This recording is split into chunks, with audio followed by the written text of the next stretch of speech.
Luffy and the crew are running away from this giant sun god, and you're really getting a perspective how big everything is because they're on this giant cat. They're just trying to escape this enclosed space that he created. Start booking it for a mirror off in the distance. Figured out by the blueprints that that's probably the way out, and they're already halfway there. But then he yells saying that those blueprints don't show you everything. In truth, this place is a giant detention center. As he goes to swing at them with his net, saying this place was designed to keep giants from escaping. Even if you were to reach the other side, do you think you have a hope of breaking through? He says it's just a dead end as he's swinging violently after them. He ends up catching the monster trio along with the cat, but they just, cut up out of the net like it ain't shit. And bro is shook because they were metal wires, but come on now, that's too easy. He's saying resistance is futile and that they're running towards the mighty ear god. That's when his homies inform him that they've already cooked that nigga. It was a giant rabbit and they burnt Buddy to a corpse and ate him. I thought he was gonna get mad, but bro actually starts getting hype, saying how lovely, how precious, this world is a marvel. A grand tale is unfolding in my miniature garden, taking a life of its own right before my very eyes. I underestimated them. This is giving me goosebumps. Evil has spawned and heroes are being born in the world I created. History is being made. This is the beauty of my living doll, a minimalist world, and it's all mine. Shit, bro really enjoys being a prison guard. While he's glazing himself, the other giants are seeing that this is a chance to escape. Bro continues ranting, saying it's a live drama playing out in the palm of my hand. Hajrudin may recognize you, but I don't. Let's see what you do next. Now, I don't know what that means, but Usopp goes to shoot something. It's one of his grass bomb stars, but it wasn't strong enough to break through the wall, so Luffy's like, alright, don't worry, I got this shit. While Buddy's still just ranting about how resistance is futile and you'll never get out of here, Luffy just uses a sprinkle of Gear 4, cocks that bitch back. Then I think they show us what this dude actually looks like, as it shows a giant being delivered the unconscious Straw Hats. And he's not even sure how they're here because the giant pirates were protecting them. He figures they ended up getting to Elbaf through the sleeping mist belt. That's why they were passed out, but once he gets his hands on them, even though Hajrudin ordered the giants to serve under Luffy and his crew, he doesn't want to follow itty-bitty humans. Holds Luffy and Nami in his hands like, look, such frail bodies. When they started to wake up, he just used a gas to keep them asleep. But cuts back to the present as they're trying to run away, as he says, stay and run wild here. Now you will serve me. Nami really wanted her get back for him playing dress up with them, so she rained Zeus lightning right down on his big ass. While at the same time, Luffy punches their way out and destroys the wall, so I think we're free. That's when it cuts to the rest of the crew that didn't go missing and is still on the giant ship. And Frankie yells for everybody to call off the search for the rest of the crew, and he's sure it'll all be fine. You can bet your ass they're alive, but thank y'all for looking. They're just gonna focus on meeting them at Elbaf. They just continue on their ride. After Luffy and them break out the giant prison, this is them right here. Small as shit. Nami says the place is so big that it's making her dizzy. We see they're on like a mountaintop and it's snowing, but then they see some giants coming to cross the bridge, so they hurry up and hide. And we see they're members of the giant pirates. He's Goldberg the cook, and she's Gerd or Jerd, the ship's doctor. As she's saying she doesn't understand why Hajrudin would let some crazy crackpot join the crew in the first place. And bro says it's cause he's a skilled navigator, but she says I can't stand him. They may call him Loki, the shame of Elbaf, but he deserves that title even more. Okay, Loki introduction, hold up. And this owl is confirming to her that he saw a giant crow carrying a small ship. And he's laughing because they're supposed to be arresting people, but their guy Roto keeps bringing in intruders of his own. Probably the guy who dressed up the crew. Now the crew is just standing by and letting the giants pass, but these niggas are just making too much noise. Like Usopp's happy they finally made it to Elbaf. Sanji's happy to see a giant bad bitch. And of course, Luffy's just trying to get into some shit. Talking about some hey over here. So they do turn around, but by then they're already gone. Then after the giants pass, they start crossing the bridge themselves. The gaps are like crazy big because again, it's for giants. Usopp says this is just a trial to prove we're worthy warriors. And the forest below them is full of giant wolves. Then Luffy's like, hold up, y'all niggas feel that shit?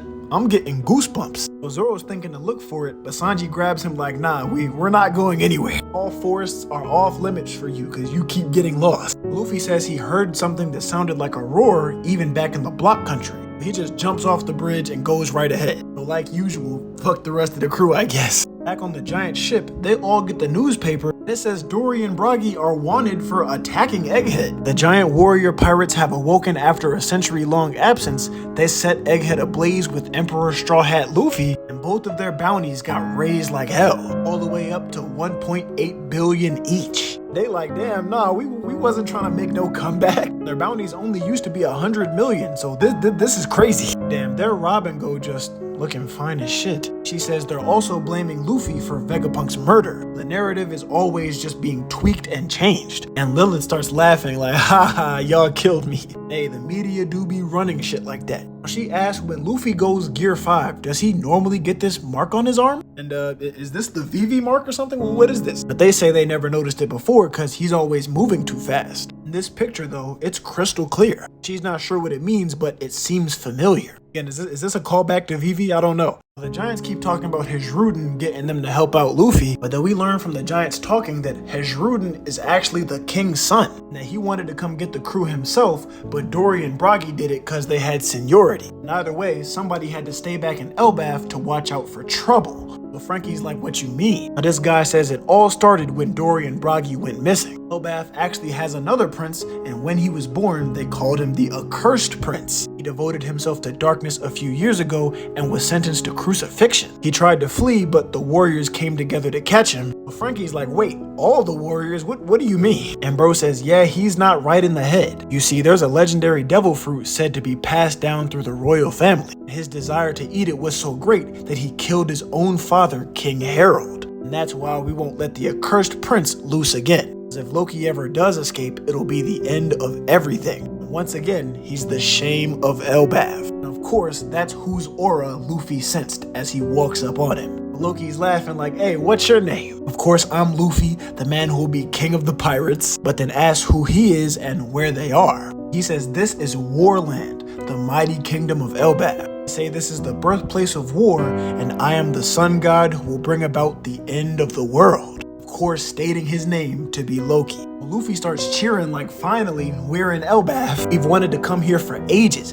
Everything's so big. It's the strongest country in the world and the birthplace of war, huh? Loki's like, hey, but Luffy just keeps yapping about how much fun he had on Dory and Bragi's ship. Again, he's like, hey, but bro just keeps yapping. He loses his patience like, yo, listen when I'm talking. And just his voice reverberated throughout the whole forest. Again, he says, I'm the sun god from all the legends we passed down on this island. Don't speak unless I say so, human. Now tell me, what do you think of my predicament? Luffy says, well, it looks like you got caught. He says, yeah, but their intent wasn't merely to catch me. They want to sweep me under the rug, and I've been praying for release ever since. Can you believe it's been 6 years? That's how long he's been chained up like this. I'm the pride of Elbaf's immense strength, but these chains are made of sea stone, and I can't unleash my power. I'm bound here in Warland to Treasure Tree Adam. So I have a proposal for you, Luffy. Like, hey, yo, it's Luffy. Bro is trying to strike up a deal. You're a pirate, right? I want you to undo my chains by dawn. In return, I'll wipe out any pirate crew you want. I'll make sure not to leave a trace. Sounds good, right? Now the key is somewhere in the village, and I can't force you myself, but this is the realm of the dead, you see, the lowest layer of Elbaf. It's a place no one dares to approach. Criminals and the condemned are dropped down here, and it's a prison and execution ground.